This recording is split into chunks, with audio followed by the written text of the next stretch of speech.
नमस्कार, स्वागत है आप सभी का न्यूज़ 18 के डिजिटल प्लेटफॉर्म पर। मैं हूं आपके साथ चित्रा शर्मा। देखिए, 3 अप्रैल को पूरी दुनिया में उथल-पुथल मच गई थी। वजह थी अमेरिका के राष्ट्रपति डोनाल्ड ट्रंप का डिस्काउंटेड रेसिप्रोकल टैरिफ। उन्होंने भारत समेत 100 देशों पर कई गुना टैरिफ बढ़ाने का ऐलान किया है। अब भारत से अमेरिका जाने वाले सामान पर 26% टैरिफ लगेगा। ट्रंप ने अमेरिका के घरेलू प्रोडक्ट को बढ़ावा देने और व्यापार घाटा कम करने के लिए भारत से लेकर चीन, जापान, यूरोप तक टैरिफ की बारिश कर दी है और इससे पूरी दुनिया में अब भूचाल मचा हुआ है। ऐसा क्यों हुआ, आपको बताएंगे इस वीडियो में। तो चलिए आपको विस्तार से बताते हैं कि टैरिफ दरअसल है क्या। टैरिफ एक तरह की बॉर्डर फीस या टैक्स होता है जो कोई भी देश विदेशों से अपने यहाँ आने वाले सामान पर लगता है। इसे आयात करने वाली कंपनियों से सरकार वसूलती है और इसे घटा बढ़ाकर ही देश आपस में व्यापार को कंट्रोल करते हैं। अमेरिका जितना सामान दूसरे देशों को बेचता है उससे कहीं ज्यादा सामान खरीदता है और इससे उनका व्यापार घाटा बढ़ा हुआ है। ट्रंप कहते आए हैं कि अगर कोई देश अमेरिकी सामानों पर ज्यादा टैरिफ लगाता है तो अमेरिका भी उन देशों से आने वाली चीजों पर ज्यादा टैरिफ बढ़ाएगा। उन्होंने इसे रेसिप्रोकल टैरिफ यानी जैसे को तैसा टैरिफ कहा है। इससे वो व्यापार घाटा कंट्रोल करना चाहते हैं। ट्रंप ने 2 अप्रैल को भारत समेत करीब 100 देशों पर रेसिप्रोकल टैरिफ की घोषणा करते हुए कहा कि आज लिबरेशन डे है, जिसका अमेरिका लंबे समय से इंतजार कर रहा था। असली रेसिप्रोकल टैरिफ में दोनों देशों के टैरिफ की बराबरी होती है, लेकिन यहाँ सिर्फ अमेरिका की तरफ से व्यापार घाटे को खत्म करने की कोशिश है। अब इस फॉर्मूले में कई खामियां हैं और उसकी वजह से अमेरिका में इंपोर्ट होने वाले कमोबेश हर चीज के दाम बढ़ जाएंगे। इससे महंगाई बढ़ेगी और लॉन्ग टर्म में ये उनकी इकोनॉमी को नुकसान पहुंचाएगा। ट्रंप के टैरिफ की घोषणा के बाद 2 दिनों में ही अमेरिकी शेयर बाजार का मार्केट कैप $5 ट्रिलियन से ज्यादा कम हो गया और इसी तरह जापान, भारत और दुनिया के कई शेयर मार्केट में नकारात्मक असर देखने को मिल रहा है। ट्रंप के टैरिफ के बदले चीन ने 34% का जवाबी टैरिफ लगाने का ऐलान कर दिया, तो वहीं फ्रांस के राष्ट्रपति मैनुअल मैक्रों ने कहा कि यूरोप और बाकी दुनिया के खिलाफ लगाए गए टैरिफ के बारे में स्थिति साफ होने तक अमेरिका से किसी भी तरह का व्यापार नहीं किया जाएगा।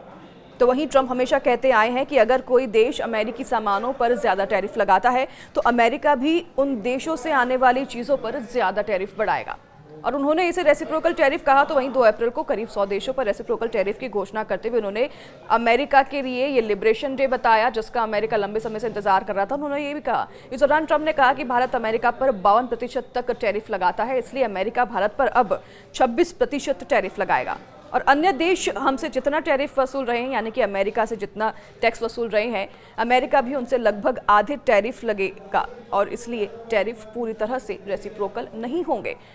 भारत के अलावा एशियाई देशों में शामिल चीन पर 34%, तो वहीं श्रीलंका पर 44%, बांग्लादेश पर 37%, तो वहीं ताइवान पर 32%, पाकिस्तान पर 29% और जापान पर 24% टैरिफ लगाने का ऐलान अमेरिका ने कर दिया है। अब आपको बताते हैं कि अमेरिका के इस टैरिफ से भारत पर किसका कितना नुकसान पड़ेगा। हालांकि पूरे देश भर में और विदेश में, पूरे विश्व में इसका जोरों शोरों से प्रदर्शन, विरोध किया जा रहा है। अमेरिका में भी लोग सड़कों पर उतरकर विरोध प्रदर्शन कर रहे हैं। तो वहीं आपको बता दें कि भारत पर इसका काफी असर पड़ने वाला है। अमेरिका के बीच और भारत के बीच करीब 800 करोड़ रुपए का कृषि व्यापार होता है। भारत मुख्य रूप से अमेरिका को चावल, झींगा, शहद, वनस्पति अर्क, अरंडी का तेल और काली मिर्च का निर्यात करता है और अमेरिका बादाम, अखरोट, पिस्ता, सेब और दालें भेजता है। ग्लोबल ट्रेड रिसर्च इनिशिएटिव यानी कि GTRI की रिपोर्ट के मुताबिक भारत अमेरिका के कृषि उत्पादों पर औसतन टैरिफ 37.7% लगाता है, जबकि अमेरिका में भारतीय कृषि उत्पादों पर यह 5.3% है। अब टैरिफ 26% होने वाला है, जिससे कि भारत के किसानों पर बोझ बढ़ेगा और अमेरिका में भारत के कृषि सामान महंगे होने से उनकी मांग घटेगी, तो वहीं निर्यात भी घटेगा और किसानों की आमदनी भी कम हो जाएगी। इसके अलावा कुछ टॉप सेक्टर जैसे कि ट्रंप के रेसिप्रोकल टैरिफ से ज़्यादा प्रभावित होंगे। इन सभी सेक्टर के सामानों की डिमांड अमेरिका में घटेगी, जिससे कि भारत में उनके दाम कम होंगे। इससे इन सेक्टर से जुड़े लोगों को, मसलन किसानों, कामगारों पर नकारात्मक असर पड़ेगा। उनकी आमदनी घटेगी और रोजगार भी कम हो सकते हैं।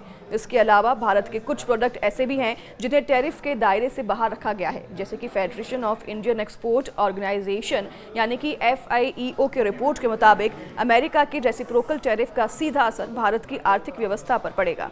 भारत पर 26% टैरिफ लगने से सालाना करीब 61,000 करोड़ रुपए से 72,000 करोड़ रुपए तक नुकसान हो सकता है। इसके कुछ और इम्पैक्ट देखने को मिल सकते हैं, जैसे कि एक्सपोर्ट महंगा हो सकता है। रेसिप्रोकल टैरिफ से food product, textile, electrical machinery, James and jewellery पर भी असर पड़ेगा। तो वहीं फार्मास्यूटिकल्स और ऑटोमोबाइल जैसी कई चीज़ें महंगी हो सकती हैं। ट्रेड सरप्लस घट जाएगा इसकी वजह से, यानी कि अभी भारत के सामान पर अमेरिका कम टैरिफ लगाता है, जिससे कि भारत को ट्रेड सरप्लस का फ़ायदा मिल जाता है। टैरिफ बढ़ने से भारत को बड़ा नुकसान हो जाएगा, रुपया भी अब कमज़ोर हो जाएगा, यानी कि ज़्यादा इंपोर्ट का मतलब डॉलर की ज़्यादा डिमांड और इससे रुपया कमज़ोर होगा और डॉलर मजबूत होगा। तो वहीं आपको बता दें कि अमेरिका से सामान खरीदने के लिए ज़्यादा पैसे चुकाने होंगे और इससे भारत पर काफ़ी असर पड़ेगा और इम्पोर्ट भी बढ़ जाएगा। अगर अमेरिका के ज़्यादा टैरिफ से बचने के लिए भारत अमेरिकी सामानों पर टैरिफ घटाएगा तो अमेरिकी चीज़ें भारतीय बाजार में सस्ती हो जाएंगी, इससे इम्पोर्ट बढ़ जाएगा। हालांकि भारत अपनी तैयारी में जुटा हुआ है और इस टैरिफ के मुनाफे पर ज़्यादा भी केंद्रित है, लेकिन किस तरीके से अब स्थिति को संभाला जाता है ये वक्त ही बताएगा। ट्रंप के इस रेसिप्रोकल टैरिफ से अभी फिलहाल पूरी विश्व भर में भूचाल मचा हुआ है। इस पर आपकी क्या राय है, हमें कमेंट कर जरूर बताएं। नमस्कार।